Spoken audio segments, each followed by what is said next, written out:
Good morning दोस्तों। आज हम लोग बात करने वाले हैं कि वक्त बिल जो पास हुआ है उसमें से जो जदयू है वो अपना समर्थन दिया है। और जदयू का बात इसलिए किया जा रहा है क्योंकि इस बार जो है वो बिहार में चुनाव है और चुनाव से ठीक पहले अगर बिल का समर्थन करती है बिहार की राजनीति पर इसका क्या असर होगा, जदयू ने क्यों दिया वक्त पर भाजपा का साथ, ये सभी चीज़ों पे आज हम लोग डिस्कस करने वाले हैं। चलिए सेशन को स्टार्ट करते हैं और आपका देखेंगे कि बिहार चुनाव से पहले वक्त बिल पर समर्थन देने को कैसे तैयार हो गई जदयू। वक्त संशोधन विधेयक राष्ट्रपति से मंजूरी के बाद अब कानून की शक्ल ले चुका है। सरकार का दावा है कि इस कानून के जरिए वो पारदर्शिता और सुनिश्चित करेगी, वक्त संपत्तियों की कथित लूट रोकी जाएगी और प्रशासनिक जवाबदेही भी तय होगी। हालांकि विरोधी दलों और कई मुस्लिम संगठनों का आरोप है कि सरकार आखिर एक ही धर्म में सारे सुधार लाने पर क्यों आमादा है। यह बिल उनकी नज़र में अल्पसंख्यक अधिकारों में दखल का मामला है। ये आपका विपक्ष कह रहा है कि केवल मुसलमानों में ही क्यों सुधार किया जा रहा है, हिंदुओं में क्यों नहीं किया जा रहा है, और इसका विरोध किया जा रहा है। लेकिन विरोध के बावजूद भी जदयू, टीडीपी जैसे बड़े पार्टी, क्षेत्रीय पार्टी ये बिल का सपोर्ट करती है और ये कानून का रूप ले लेता है। और इसलिए भी जदयू और टीडीपी का अहम रोल माना जा रहा है क्योंकि लोकसभा में भारत का 240 सीट ही अपना है। इसके पास बहुमत नहीं होने की वजह से जदयू और टीडीपी का समर्थन प्राप्त है। और जो विपक्ष की पार्टियां हैं वो इसलिए इससे नाराज है क्योंकि कहीं ना कहीं जदयू के पास मुस्लिम वोटरों का संख्या है। तो क्या ये संशोधन वास्तव में एक सुधार का कदम है या मुसलमानों को निशाने में रखकर उठाया गया कदम है? क्या ये बिल भ्रष्टाचार खत्म करेगा? क्या वक्त बाय यूजर को हटाने से एक धार्मिक बहस तेज होगी? ये सब सभी चीज़ों का आज हम लोग डिस्कस करने वाले हैं। 2013 में जिन 123 वीआईपी संपत्तियों को वक्त को दिया जाने का आरोप है उसका मामला आखिर क्या है और इस कदम का बिहार की राजनीति पर कैसा असर पड़ सकता है, क्या है इस कदम की राजनीतिक एजेंडा, ये सब सभी चीज़ों को हम लोग एक एक करके देखेंगे। बिहार की राजनीति पर क्या होगा असर? बिहार में इसी साल के अंत में यानी कि 2025 के अंत में चुनाव होने जा रहा है।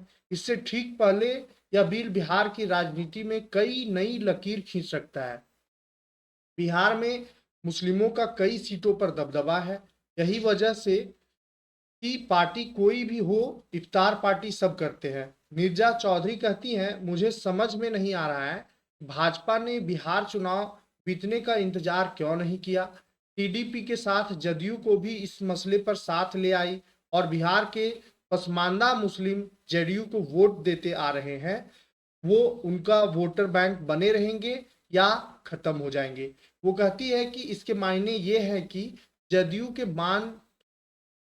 ये मान चुकी है कि मुस्लिम तबके का वोट उन्हें आने वाला नहीं है, राजद के साथ जाएगा ही जाएगा। लेकिन पहले ऐसा नहीं होता था।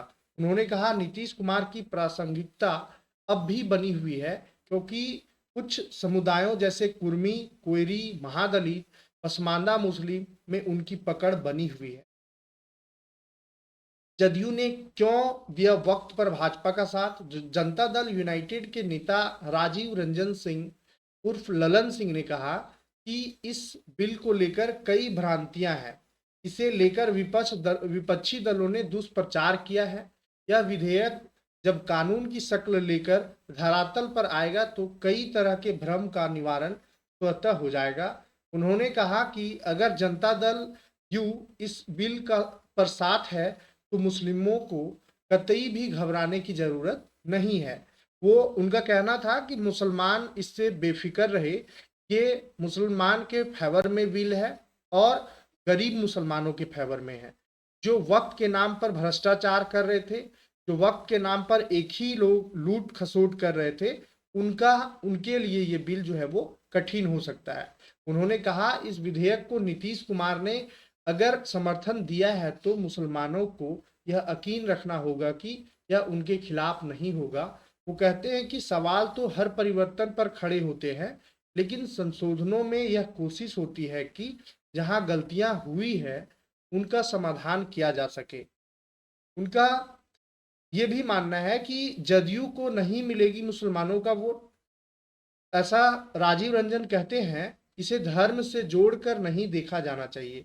बिहार में हिंदुओं के लिए भी बिहार धार्मिक बोर्ड बना हुआ है। वह मंदिरों की ऑडिट से लेकर व्यवस्थाएं देखता है। बोधगया में बौद्ध मंदिर के लिए एक कमेटी है, उसमें अधिकारी भी होते हैं और बौद्ध भी होते हैं। बिहार धार्मिक बोर्ड के अध्यक्ष पिछले 6 सालों से जैन थे। इसे लोग बदलाव और सुधार के नजरिए से देखें तो बेहतर होगा। उन्होंने कहा कि इस विधेयक को मस्जिदों, इमाम बाड़ों, ईदगाहों के प्रबंधन को लेकर नहीं देखना चाहिए।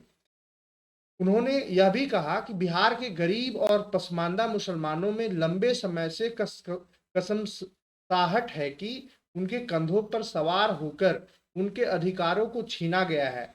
वो कहते हैं कि नीतीश कुमार ने कई फैसले वोट के लिए नहीं किए।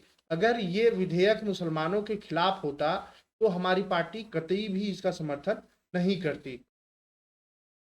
वक्त पर सहयोगियों को कैसे साथ ले आई बीजेपी?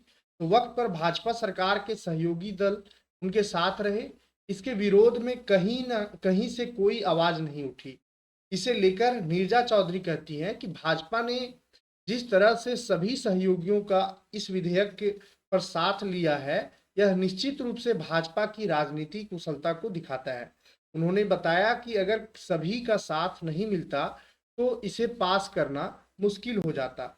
जेपीसी में सहयोगियों से कुछ बदलाव सुझाए, जिसे स्वीकार कर लिया गया। इसके बाद छोटी पार्टियों ने भी देखा इससे उतना ही नुकसान नहीं होगा जितना बताया जा रहा है, तो सभी ने साथ दिया भाजपा को। कहती है कि टीडीपी को देखें तो आंध्र प्रदेश में अगर मुस्लिम चंद्रबाबू नायडू के खिलाफ हो जाते हैं तो उनके लिए चुनाव में मुश्किल हो जाएगी। उनके विपक्षी जगन रेड्डी इस स्थिति में ही नहीं है कि वो उनके खिलाफ आवाज उठाएं। उनके खिलाफ कई केस हैं और इससे उनकी स्थिति कमजोर हो चुकी है। जगन मोहन रेड्डी का आंध्र प्रदेश में स्थिति बहुत ही कमजोर है और वो इस पे आवाज नहीं उठा सकते हैं। क्या संदेश देना चाहती थी बीजेपी? तो उनका कहना है कि बीजेपी ने जब अनुच्छेद 370 को हटाया था तो प्रधानमंत्री नहीं गृह मंत्री बोले थे और कई शानदार तर्क दिए थे। उसी तरह से वक्त को लेकर भी गृह मंत्री ने पूरी तैयारी के साथ तर्क दिए हैं। वो कहती हैं कि प्रधानमंत्री इस तरह की चीजें जानबूझकर गृह मंत्री पर छोड़ रहे हैं। ऐसा लगता है कि प्रधानमंत्री वैश्विक चीजों पर ज्यादा ध्यान दे रहे हैं। अर्थव्यवस्था, विदेश नीति, जो बड़ी बड़ी चुनौतियां आ रही है, बांग्लादेश में क्या हो रहा है, ट्रंप के टैरिफ का क्या असर होने वाला है, ये सब पर ज्यादा मतलब फोकस है प्रधानमंत्री का। संदेश क्या जा रहा है? तो उन्होंने कहा कि भाजपा अपनी पुरानी नीति पर चल रही है, लेकिन सहयोगी इतनी जल्दी तैयार हो गए, यह चकित करने वाली बात है। इनका कहना है कि सहयोगियों ने कई चीजों पर ज्यादा जोर नहीं दिया जो कि वो कर सकते थे। वह थोड़े दिन रुकने के लिए कह सकते थे जिससे वह बातचीत शुरू करे, एक डायलॉग शुरू करे, क्योंकि उनका ये वोट बेस है। ऐसे में सहयोगियों की हाँ ही इस बिल की वैधता देती है। तो इस तरह से भाजपा जो है वो जैसे बहुमत में 2014 में आई थी और काम करने का जो तरीका था भाजपा का, वैसे ही काम करने का तरीका 2019 में भी रहा। लेकिन फर्क ये था कि 2014 और 2019 का जो लोकसभा चुनाव था उसमें फुल बहुमत के साथ में आई थी और 2019 जो 24 का चुनाव हुआ उसमें भाजपा को बहुमत से कम सीटें मिली और एनडीए को बहुमत मिली।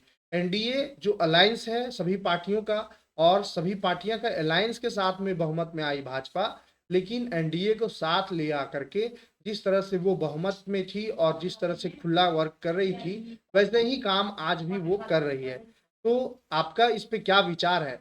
बात ये भी है कि जदयू का वोट बैंक जो है वो नहीं खिसकेगा, क्योंकि इसमें बिल में ऐसा कोई भी चीज, ऐसा कोई भी प्रावधान वैसा नहीं है जो मुसलमानों को हित में नहीं है।